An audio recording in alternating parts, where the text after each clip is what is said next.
Um,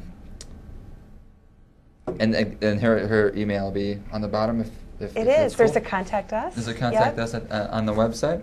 And then tell me again how you got this all started. One day you're just out there walking your dog, and then suddenly we're like, boy, we should, you know. Yeah, I had actually, as you were referencing, my main job is I'm a marriage and family therapist. I have a private practice, and I've always had some kind of a side gig that's been going on. And the side job that I had that was going on, I lost due to funding, and so I was trying to figure out how to replace that. And I was creatively brainstorming about what could I do that I would just. I love that. I love that. So many people are, you know, they might. It's utilize your creativity to make wealth, to make money. We're not limited to the job opportunities out there. If you're creative enough and have enough drive, You can be an entrepreneur, even on, and you don't have to have, you know, $500,000 of startup capital. Absolutely not. You can literally start it without a penny. Yeah. Get a free website. Yep. Make some calls. Right. Get started. Start networking. Talk to people. Yeah, that's what it's all about. I had no startup money. It was a ton of friends that helped me and networking. And now more than ever, ideas like this that enhance people's lives and obviously will be as profitable as they are helpful. And of course then for you, a way that you can supplement income that you need for you and your family. And it's really rewarding, too. Oh, yeah, and what a fun way to make money. Yeah, I think so. We can come up with our own ways to make money if we think about it. And That's you chose to sit and think about it, and then now, obviously, you've got a wonderful creation in this new endeavor, which is just great. Thanks, Brandon. I will confess, I went to one of her singles events with the dogs. I was wondering if you were going to confess. Though I wasn't I have to be the neutral host, but no, that's not true. I mean, how else do I find guests, right? Other than when I go out and network myself, right? You got to be cruising the scene. I have to go undercover at all these events and see if they're for real. Right. And I must say it was a heck of a good time. I had kind of a crazy dog, but I was borrowing one, and you know, he had a mind of his own. Of course, he really did, and he shed a lot. And if you don't like that, you know, keep that in mind. But if you're a dog owner, you don't care really about that. No, that's right. You've got you know, a brush and a vacuum cleaner, and right. You know, or you don't wear pants because that might be a nice way to avoid the hair on the clothes as well. That could make things a whole different kind of single event. Yeah, well, that's true too. Hey, see, now we're talking. And yeah, there were 8 guys and 8 women, and actually I showed up because you were short a guy. You did. Which worked out well for me because then I got to meet all the wonderful women who and the guys were nice too, of course, and the dogs were great. Yeah. And I learned a lot about dogs. There were so many dog varieties, it's incredible. Yeah. Actually, I like your events because as someone who doesn't have a dog and someone who isn't as connected to the dog community, and I'm not as much of a a dog lover as maybe a lot of the other dog owners are, because I'm just, I don't know, for whatever reason. Sure. I find them fascinating. Because I didn't know there was such a thing as a Labradoodle.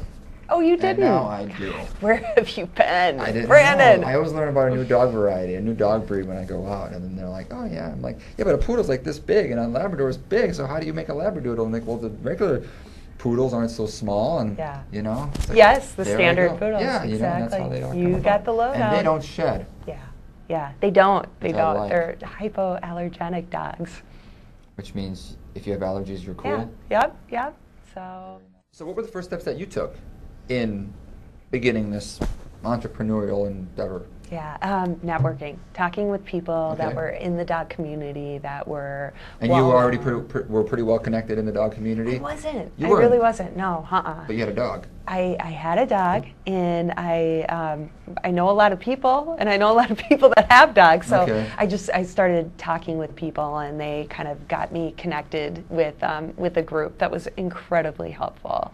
It was Ann Hendrickson from Downtown Dogs, Trish Moreland from Herb Animal, And then Allie Jarvis was a big help to me as well. Now owner of Sidewalk Dog. At that time she was not. And so they really helped me to network. They helped me to get my events going, advertise them to their lists and that kind of thing. Just gave me a ton of support. Yeah, you two can build off each other. That's exactly it. Yeah. So it helped them, and they helped me, and so it was a wonderful thing. And then I have a lot of friends that are in advertising, so had a bunch of friends over for dinner and drinks, and people started brainstorming. And so you brought this up. So you brought this idea up to your friends. Yep, and they're like, "This is great. This is great." Yeah. So I have a friend who's a writer, I have a friend who's a designer, I have a friend that's a website guy, and so it just kind of brought everyone together, kind of grassroots in that aspect. What was your first event? My first event was the Varsity.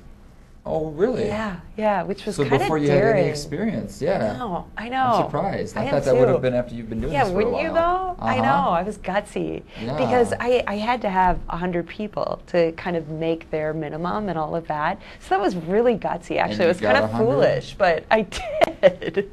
I did, yes. And this was the Canine Connection at the time? That was my very first event. And how did you advertise that? I advertised it mainly through email lists of the different dog places that I had networked with. Okay. And then I had postcards and through friends and friends of friends, just ask people to spread the word. But that's about it. I didn't spend money on a big ad or anything like that because I didn't have it. No Super Bowl ads? Right. Okay. Yeah. So I was lucky. And then that was a successful event? It was a really successful event. I got 100 people and their dogs, and there was live music, and there was all kinds of fun stuff going on. So it was just an evening, it was just a social event for dog owners, basically. Yeah, yep. And that's been your bread and butter, right? Right. Since Canine Connection has started. Right. From that, you've then started the more exclusive wine, the wine and wag or whatever you call it. Yeah, so it's kind of built and gone in different directions. As well as the speed dating with dogs, right? Yep. That was also sort of an offshoot. Yep, and yoga with your dogs. And yoga with your dogs. Now, what do the dogs do? Yeah, you know what? Basically, they are. The philosophy is, calm owner, calm dog, and so the dogs are incorporated in the practice by always. It's kind of like the philosophy of, if you're getting a massage therapist, it's like they always will have one hand on you. Even if they have to go get something, they always. Oh, you didn't? Okay, They always keep that connection. They will always have a hand on you. It was funny because I had gone to I have a 1-year-old, and at the time she was about 2 months, and I went to a baby and me yoga class with her. And I thought, why don't they have doggy in me yoga? It could be the same kind of philosophy, same concept. I want to get this going. So I Googled it, happening everywhere. It's like everywhere, but it wasn't in the Twin Cities. So I'm like, well, I'm bringing it here. So. But how did you find